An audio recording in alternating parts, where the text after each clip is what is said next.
প্রথমত একটা কথাই বলবো, নিজে রোজগার করো, বেশি বেশি হাতে পয়সা রাখো, তবেই দেখবে মানুষ তোমার পায়ের নিচে থাকবে।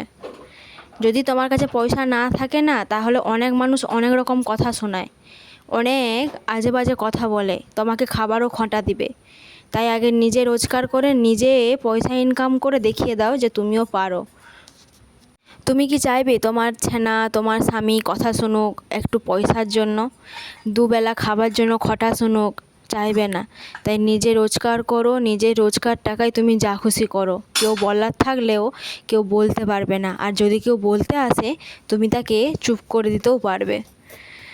তো হ্যালো বন্ধুরা, আমি মৃন্ময়ী। তো আবারও আমার একটি ফুল ব্লগে তোমাদেরকে অনেক অনেক জানাই স্বাগত।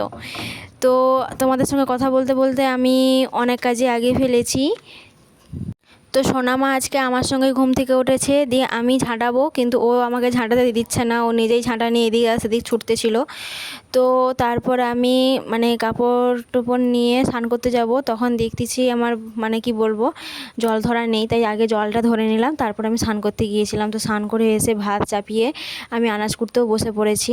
আর এদিকে সোনামা প্রচুর দুষ্টুমি করছে, ওকে তো ধরতে ধরতে আমার বলবো, একবার ওকে আনতে যাই, একবার আবার আনাজ কুটতে বসি। তো এদিকে রান্না বান্না আমি সব বসে দিয়েছি, কারণ তোমাদের দাদাভাইয়ের আজকে 2টোর সময় ডিউটি আছে, তাই তাড়াতাড়ি রান্না করি আমি।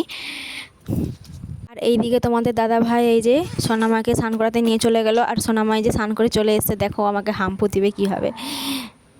তো আমি ওকে বলতেছি যে আমাকে একটা হাম্পু দাও, তো এই যে আমাকে একটা হাম্পু দিয়ে দিয়েছে সোনামা। তো আমি আজকে বেশি কিছু রান্না করিনি, আমি বাঁধাকপি আলু চচ্চড়ি, ডাল আর ভাত করেছি। তো তোমাদের দাদাভাইয়ের আজকে আমি ভাত বেড়ে রেখে দিয়েছি এখানে, তো তোমাদের দাদাভাইকে খেতে দেবো। আর এদিকে দেখতেছি সোনামা তোমাদের দাদাভাইয়ের জিনিসগুলো একটু গুছাচ্ছে। তো তোমাদের দাদাভাই আজকে আমাদের ঘরটাও একটু ঝাড়ু করে দিয়েছে। তো এরা বাপ বেটি মেলে জিনিস গুছাচ্ছে, তো আমি এদিকে ভাত বেড়ে রেখে দিয়ে এসেছি। তো আগে সোনামাকে আমি এদিকে খাওয়াচ্ছি, আর ওদিকে তোমাদের দাদাভাইও খাচ্ছে।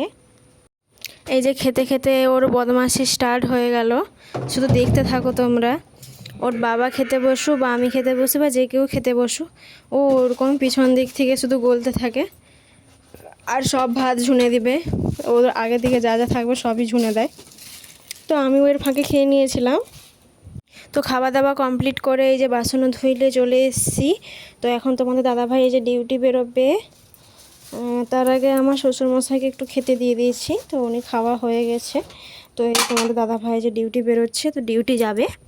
আর এই যে সোনামাও একটু কাঁদতেছিল, তাই ওকে নিয়ে নিয়েছিল। তো ওর বাবা চলে গেছে, আর ওদিকে কাঁদতেছে। তো আজকে আমারও মনটা ভালো নেই, কারণ আছে, তোমাদের পরে বলবো একদিন। তো বিকালবেলা ঘুম থেকে উঠে পড়েছি, তো সোনামারও চুলে তেল দিয়ে দিয়েছি, আর আমি নিজেও তেল নিয়ে নিয়েছি। তো বাইরে আজকে বৃষ্টি হচ্ছে, দেখো রিমঝিম রিমঝিম বৃষ্টি পড়ছে। তো হ্যালো বন্ধুরা, তো আজকে আমি ভিডিওটা এখানেই শেষ করছি। তো কালকে আবার দেখা হবে নতুন একটা ভিডিওতে। তো আজকে আমার ভিডিওটা একটু ছোট হয়ে গেছে, তো কোনো ব্যাপার না, কালকে আবার ভালো করে ভিডিও দেব। তো সবাই আমার পাশে থাকবে, আমাকে সাপোর্ট করবে। তো একটা জিনিস কি বলো তো, মানুষের কাছে পয়সা থাকলে না সবাই আপন হয়, এটা বাস্তব। তো সবাই ভালো থাকবে, সুস্থ থাকবে, সাবধানে থাকবে। তো আর যারা আমার ভিডিওটা দেখতেছো তারা প্লিজ লাইক শেয়ার কমেন্ট অবশ্যই করবে। আর কি বলবো, একটু যারা আমাকে দেখতেছ ভিউজ হচ্ছে কিন্তু আমাকে ফলো করছো না, তো প্লিজ ফলো করে দাও, আমার পাশে থাকো। তো সবাইকে গুড নাইট, টাটা।